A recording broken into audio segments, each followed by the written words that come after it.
Good morning. Welcome to my channel.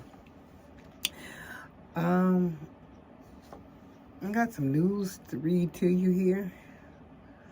It says Idaho police search for escaped inmates. My glasses broke, so you'll see me grabbing my glasses. I don't feel like going upstairs getting my other pair. These come from these only readers. They come from the Dollar Tree, the Dollar Quarter Tree. And I'm just being lazy. Don't want to run upstairs and go get me another pair. So this right here, this came out yesterday. This is some news that was out yesterday.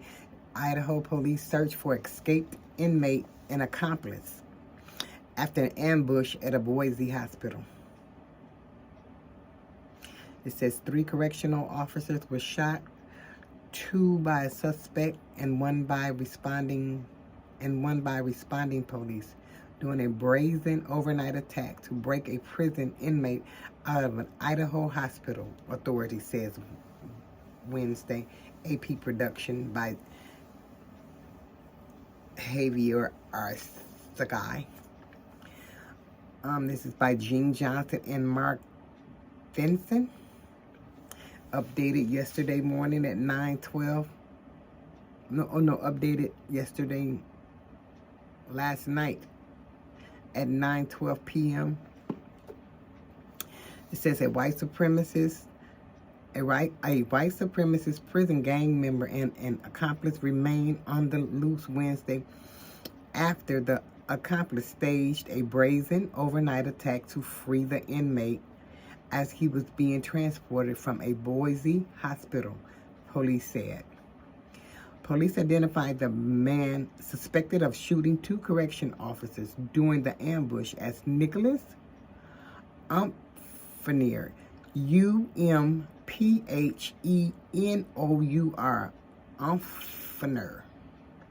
A warrant with a $2 million bond has been issued for the arrest of the two charges of aggravated battery against law enforcement and 1 charge of aiding and abetting an escapee, police said. Police said the search continues for Nicholas Umphenour, an escaped inmate, Skylar Mead, who fled the hospital early Wednesday in a gray 2020 Honda Civic with Idaho plates. It is not known where they are or where they were headed, police said. 3 corrections officers were shot and wounded, 2 allegedly by Umphenour and 1 by the responding police during the attack in the ambulance bay at St. Alphaeus Regional Medical Center. Officials described Mead, 31, as a white supremacist gang member. Mead was sentenced to 20 years in 2017 for shooting at a sheriff's sergeant during a high-speed chase. The attack occurred at 2:15 a.m. as Idaho Department of Correction officers prepared to bring Mead back to prison. Department Director Josh Kewalt said during a news conference Wednesday afternoon that Mead was taken to the hospital at 9:35 p.m. Tuesday after he engaged in self-injurious behavior, and medical staff determined he needed emergency care. They did that. One officer shot by the suspect was in critical but stable condition, police said, while the second wounded officer had serious but non-life-threatening injuries. The third injured correction officer also sustained non-life-threatening injuries when a responding officer, incorrectly believing the shooter was still in the emergency room and seeing an armed person near the entrance, he opened fire. So the police shot the police. Police shot the police. This brazen, violent, and apparent apparently coordinated attack on Idaho Department of Correction personnel to facilitate an escape of a dangerous inmate who was carried out right in front of the emergency department at the hospital where people come for medical help, often in distressed circumstances. Boise Police Chief Ron Winiger said in a written statement, after 5 feet 11 inches and 160 pounds, has brown hair and hazel eyes. Police said detectives have confirmed that he is an associate of Meade. Attempts by the Associated Press to reach Unferners through social media was unsuccessful. Meade, 5 foot 6 inch and 150 pounds, has face tattoos with the number 1 and 11 for A and K, the first and 11th letter of the alphabet, representing the Aryan Knights gang he affiliated with, T-Walk said. Photos released by police also shows that A and K was tattooed on his abdomen too. The Aryan Knights formed in the mid-1990s in an Idaho prison system to organize criminal activity for a select group of white people in custody, according to the U.S. Attorney's Office in the District of Idaho. Meade has been held in a type of solitary confinement called administrative segregation at Idaho Maximum Security Institution in Kuna, about 12 miles south of Boise, because officials deemed him a severe security risk. T-Walk said earlier in the day that Meade had been escorted in the ambulance at the hospital by 2 uniformed, unarmed officers wearing ballistic vests, tailed by armed staff. Later in the day, Correction Department spokesperson Sandra Kay, I can't pronounce her name, Sandra Kay, said in an email that officials had confirmed that one officer had been in the ambulance with Meade and 2 officers were in an escort vehicle. To the best of our knowledge, Meade was in restraints while being escorted in and out of the hospital. Excuse me. I know it. Third shift. What is it? 6 o'clock in the morning, 5 o'clock? 5:38. I'm just tired, so forgive me. To the best of our knowledge, Meade was in restraints while being escorted in and out of the hospital.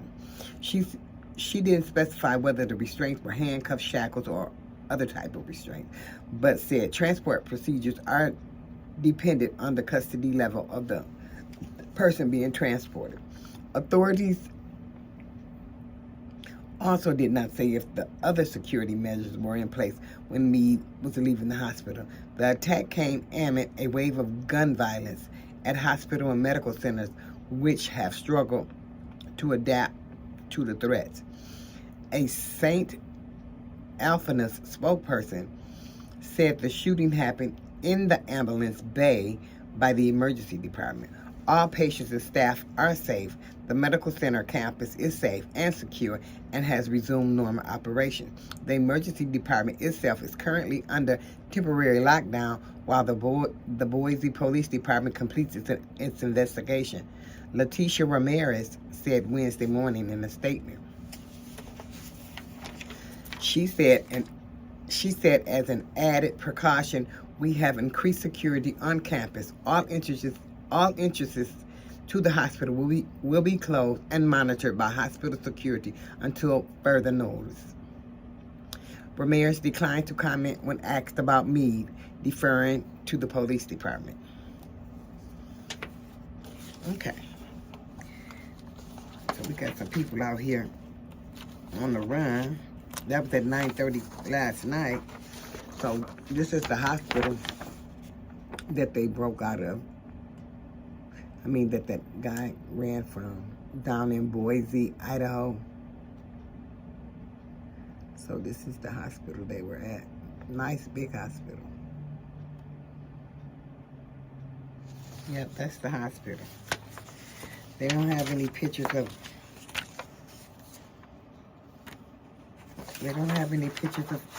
the guy. But they said he is, one of them is 5'11", 160 pounds, has brown hair, hazel eyes. And the other one is 5'6", 150 pounds, has face tattoos with the number 1 and 11 for A and K, the first and 11th letter of the alphabet, representing the Aryan Knights gang he affiliates with. And he also has the A and K on his stomach. So that was a few hours ago. Not sure if they, I have to look at the news and see, did they catch him overnight? Because this just happened like 9:30 last night. So,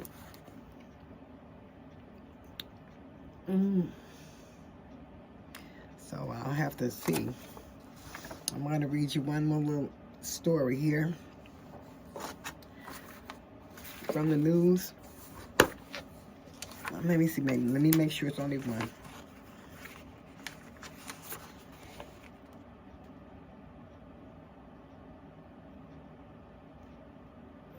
Okay, let me make sure it's just, this feels kind of thick.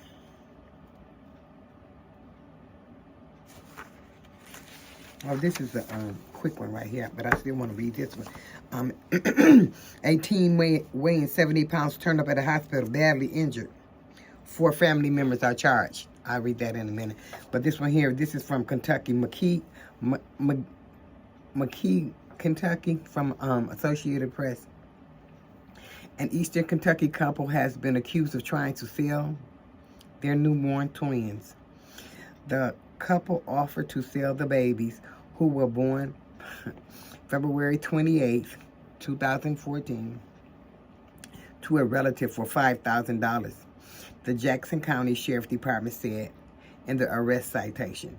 The mother and father, both in their early 20s, were each charged with promoting human trafficking.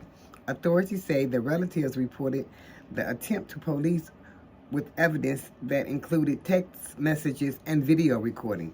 The twins' father told police he had joked around about selling the babies, and the mother said she wasn't serious on a video in which she discusses her attempts to sell, the citation says. Both were arrested Monday and have a court date scheduled for March 25th, a court clerk says. Yeah, I wasn't playing. Yeah, I was not playing. They don't think y'all was playing anyway. Okay, now this is in, let's see where this is in Iowa, Zering, Iowa. A teen weighing 70 pounds turned up at the hospital badly injured. 4 family members were charged. So this is the house that the teen was in. Another picture of the house from my fire. And then a further picture of the house. And there's a further picture of the house police took. And these are the people that were arrested.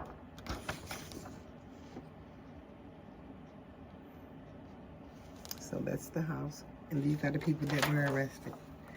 Okay, now let me go back and see. So that was taken Tuesday. This just happened this week, Tuesday, March 19th. Where 4 members of a family were accused of abducting and badly abusing another relative. The 18-year-old victim suffered a brain bleed and other injuries. Court documents said the teen weighed just 70 pounds when he showed up at the hospital. When he showed up at the hospital. Okay. Now this is an article by Hannah Fingerhut and Jim Salter. Updated March 19th, 2024 at 7:01 p.m. Forgive my glasses. 4 members of a rural Iowa family are accused of abducting and abusing an 18-year-old relative who had been handcuffed to a bed and beaten so badly that he had brain bleeding and multiple broken ribs, and who was so malnourished that he weighed just 70 pounds when he showed up at the hospital earlier this year. Gary Graham Jr., 44, Danielle Graham, 42, and Aaron Williams, 20, and a 16-year-old girl, all from Zering, Ohio, were charged Monday with first-degree kidnapping and willful injury. They face a preliminary hearing on March 29th. Court records show that a judge issued an order preventing them from having contact with the alleged victim. The teen girl is charged as an adult, but the Associated Press is not naming her because of her age. A supervisor from the Public Defender's Office for Story County said defense attorneys will be assigned, but they have not been assigned yet. The house sits at the edge of a residential street in Zering, a community of 500 people about 50 miles north of Des Moines.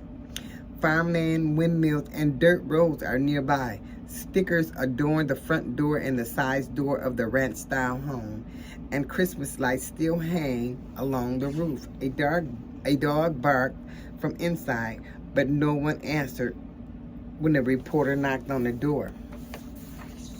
The allegations stunned the community. Story County Sheriff Captain Nicholas Lenny said Tuesday, "It's tragic.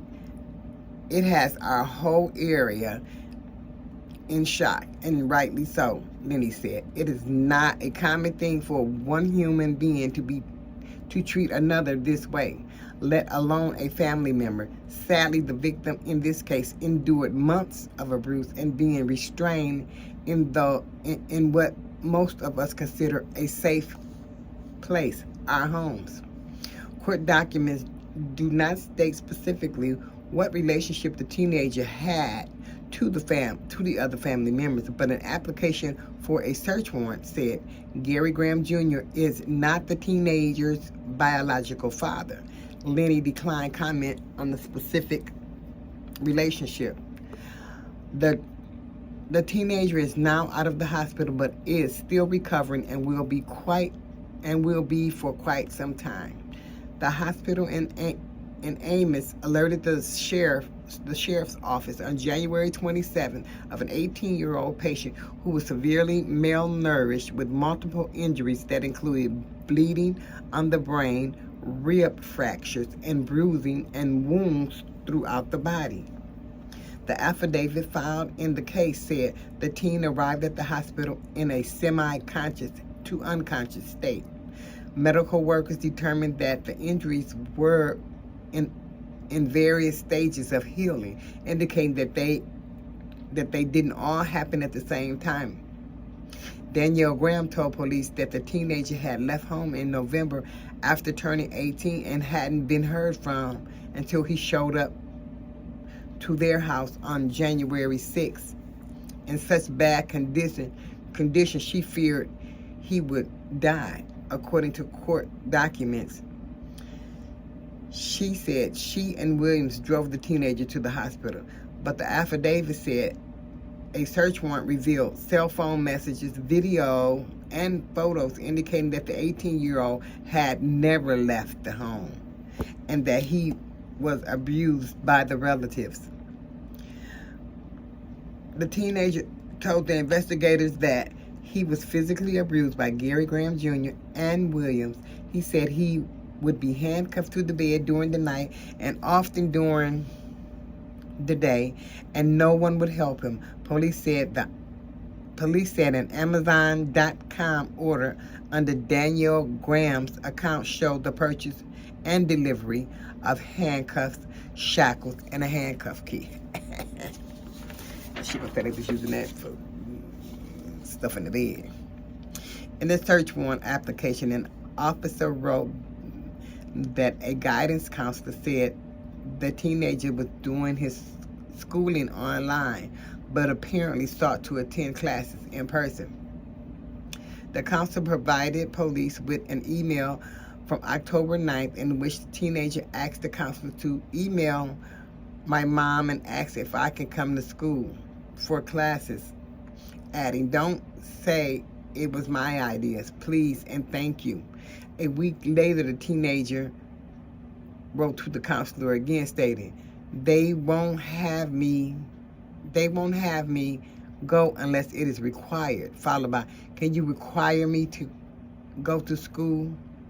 The search warrant application stated, court records show that Gary Graham Jr. spent 2 years in prison after a conviction for domestic abuse second offense in 2009. Separately, in 2017, Gary Graham Jr.'s divorce agreement with another woman was amended to give the woman sole custody of a child due to abuse perpetrated by Graham. Graham ass is out, because Graham is a mean sucker. Yes, Graham is. Well, okay, I'm going to sleep now. I'll get back with you, and thank you for watching. I got some murder mystery things. I mean, some unsolved things I'm going to read the next time I get on here. So, thank you for watching, and I will talk with you later. Thank you so much. Have a blessed day.